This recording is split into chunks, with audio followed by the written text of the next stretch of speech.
شاہ ولی اللہ محدث دہلوی نے لکھا ہے کہ میرے ابا جی شاہ عبد الرحیم، یہ شاہ ولی اللہ ایسے شخص ہیں جو ترازو ہوتا ہے نا، ترازو، تو وہ دونوں پلڑے کا بیچ کا کاٹا ہے شاہ ولی اللہ۔ یہ وہ خوش نصیب انسان ہے جن کو ہندوستان کے ہر مکتب فکر کا آدمی مانتا ہے۔ وہ لکھتے ہیں اپنی کتاب میں کہ میرے ابا جی شاہ عبد الرحیم ہر 12 تاریخ کو رسول اللہ کی بارگاہ میں نیاز کرتے تھے، شاہ عبد الرحیم۔ یعنی یہ ابھی بریلی کا نام بھی لوگ نہیں سنتے تھے جس وقت لوگ دہلوی تھے نا، دہلوی، یہ جب کی بات کر رہا ہوں ابھی جب دہلوی تھے لوگ، دہلوی ہوئے پھر خیر آبادی ہوئے، بریلی شریف تو اب متعارف ہوا امام احمد رضا، ان سے پہلے کی بات کر رہا ہوں۔ السلام علیکم ورحمۃ اللہ وبرکاتہ۔ یہ ہیں جناب امین القادری صاحب، جو بہت ہی فیمس پرسنالٹی ہیں کچھ اچھی باتیں کرنے کے لیے بھی، جو کہ میں اکثر سنا کرتا ہوں، ان کی کچھ اچھی باتیں ہیں، سنتوں کو بہت بیان کرتے ہیں، مگر خاص کر کے قصے کہانیاں زیادہ بیان کرتے ہیں۔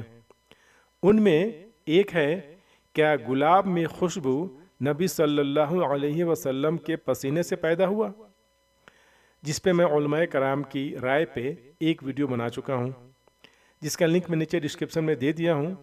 اگر آپ نے ابھی تک نہیں دیکھا ہے تو اس ویڈیو کے لنک پہ کلک کر کے آپ دیکھ سکتے ہیں۔ یہاں پہ میں امین القادری صاحب کا ایک بیان سن رہا تھا جس میں انہوں نے کھانے پہ فاتحہ کے سلسلے میں بیان کر رہے ہیں اور ریفرنس دے رہے ہیں محدث دہلوی رحمۃ اللہ تعالی علیہ کا، جس میں انہوں نے کسی کتاب کا حوالہ ریفرنس نہیں دیا۔ اب اللہ عالم یہ صحیح ہے یا غلط ہمیں نہیں پتا، لیکن ہم نے کبھی سنا ہے نہ ہی پڑھا ہے، اس لیے میں اس کا نہ رد کرتا ہوں نہ قبول کرتا ہوں، اور چونکہ انہوں نے کتاب کا ریفرنس بھی نہیں دیا۔ anyway، مگر ہم سب یہ جانتے ہیں کہ یہ کام سنت سے ثابت نہیں ہے، مطلب کھانے پہ فاتحہ دینا یہ سنت سے ثابت نہیں ہے، اس لیے لوگ عقل سے دلیل دیتے ہیں، کتاب سنت کے روشنی میں بات نہیں کرتے۔ anyway، لیکن محدث دہلوی رحمۃ اللہ علیہ نے امین القادری صاحب کے لیے اپنی کتاب حجت البالغہ میں کچھ لکھا ہے جو کہ امین القادری صاحب عوام کے سامنے کبھی بیان نہیں کریں گے، اور نہ ہی انہوں نے بیان کیا ہے۔ کیوں؟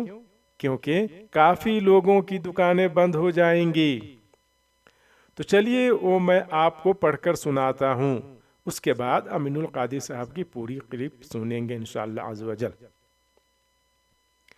یہ ہے حجت البالغہ، حصہ اول اور دوم، اردو ترجمہ ہے حضرت شاہ ولی اللہ دہلوی رحمۃ اللہ تعالی علیہ، المتوفی 1176، اور یہ لکھتے ہیں پیج نمبر 51۔ یہ دیکھ لیں گے آپ، یہ دیکھ لیجیے آپ، حجت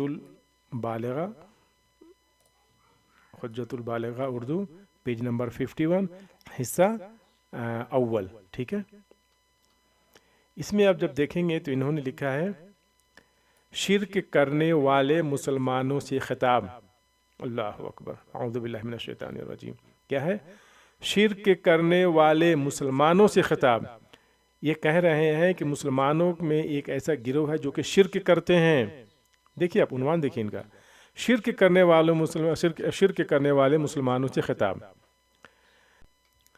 لکھتے ہیں جو لوگ حاجتیں طلب کرنے کے لیے اجمیر یا سالار مسعود کی قبر پر یا ایسے ہی دوسرے مقامات پر، یعنی کسی بھی قبر پر جاتے ہیں، کس لیے جاتے ہیں؟ حاجتیں طلب کرنے کے لیے، اجمیر یا سالار مسعود کی قبر یا ایسے ہی دوسرے کسی مقامات پر، وہ اتنا بڑا گناہ کرتے ہیں، کتنا بڑا گناہ کہ قتل اور زنا کا گناہ اس سے کم تر ہے۔ اعوذ باللہ تعالی۔ یعنی جو مزارات پہ جا کر حاجت طلب کرتے ہیں، حاجتیں طلب کرنے کے لیے جاتے ہیں، وہ اتنا بڑا گناہ کرتے ہیں، کتنا بڑا گناہ؟ قتل اور زنا کا گناہ اس سے کم ہے، یعنی مزار پہ جانا سے بہتر ہے کہ اب قتل اور زنا کر لیں۔ معاذ اللہ، میں یہ نہیں کہہ رہا ہوں، میں جس سمجھانے کے لیے کہہ رہا ہوں، قتل اور زنا سے بڑا گناہ ہے۔ کون؟ شرک کرنے والے مسلمانوں سے خطاب کر کے کہہ رہے ہیں محدث دہلوی، جو کہ امین القادری صاحب کبھی یہ بیان نہیں کیے ہیں اور نہ ہی بیان کریں گے اس سٹیج سے۔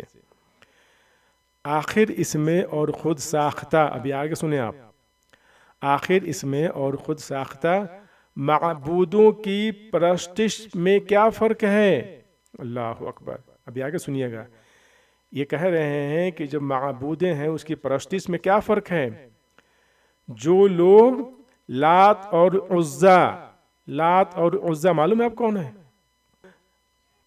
خانہ کعبہ کے اندر میں جو بڑے بڑے جو مورتیاں جو اسٹیچو جو رکھے ہوئے تھے، جو بت رکھے ہوئے تھے، ان کے نام ہیں لات اور عزا. جو لوگ لات اور عزا سے حاجتیں طلب کرتے تھے، دیکھیے ان کا محدث دہلوی رحمۃ اللہ علیہ کن کے ساتھ ان کا مشابہت کیا. آج کے جو شرک کرنے والے مسلمان ہیں ان کا مشابہت ان سے کر دیا جو لوگ لات اور عزا سے حاجتیں طلب کرتے تھے. ان لوگوں کا فعل اور ان لوگوں کے فعل سے آخر کس طرح مختلف تھا. مطلب ان کے فعل اور آج کے مسلمانوں کے فعل جو کام ہے، جو مزارات پہ جانتے ہیں، بالکل ان کے جیسا ہے. جو لات اور عزا سے حاجتیں طلب کرتے تھے اور آج کے جو مسلمان ہیں جو شرک کرنے والے ہیں، جو قبرستان جو قبر پہ جا کے حاجتیں طلب کرتے ہیں، ان دونوں میں کوئی فرق نہیں ہے، کوئی مختلف نہیں ہے. لیکن انہوں نے ایک اور آگے بات کہہ دیا دبے الفاظ میں. باقی یہ میسج آپ کے سامنے کلیئر ہو چکا ہے انشاءاللہ، میں سمجھتا ہوں.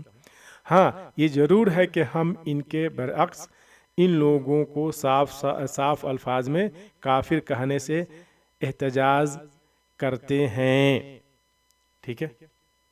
اور آگے لکھتے ہیں مگر اصولاً ہر وہ شخص جو کسی مردہ کو زندہ ٹھہرا کر اس سے حاجتیں طلب کرتا ہے، اس کا دل گناہ میں مبتلا ہے. اللہ ہم سب کو ایمان کی حفاظت کرے. لا الہ الا اللہ محمد رسول اللہ. چلیے امین القادری صاحب کے باقی بیان سن لیتے ہیں. جس نے خدمت کی اس کا نام اس وقت آتا چلا گیا. تو شاہ ولی اللہ کہتے ہیں، اتفاق سے شاہ ولی اللہ دادا ہیں، حضرت شاہ ولی اللہ دادا ہیں شیخ اسماعیل کے، صاحب تقویت الایمان کے وہ دادا ہیں. شاہ عبد الرحیم پر دادا ہے. ٹھیک. اور تو دادا لکھتے ہیں، دادا جان لکھتے ہیں کہ میرے ابا یعنی پر دادا جی وہ ہر 12 تاریخ کو حضور کی نیاز کرتے، نظر کرتے تھے.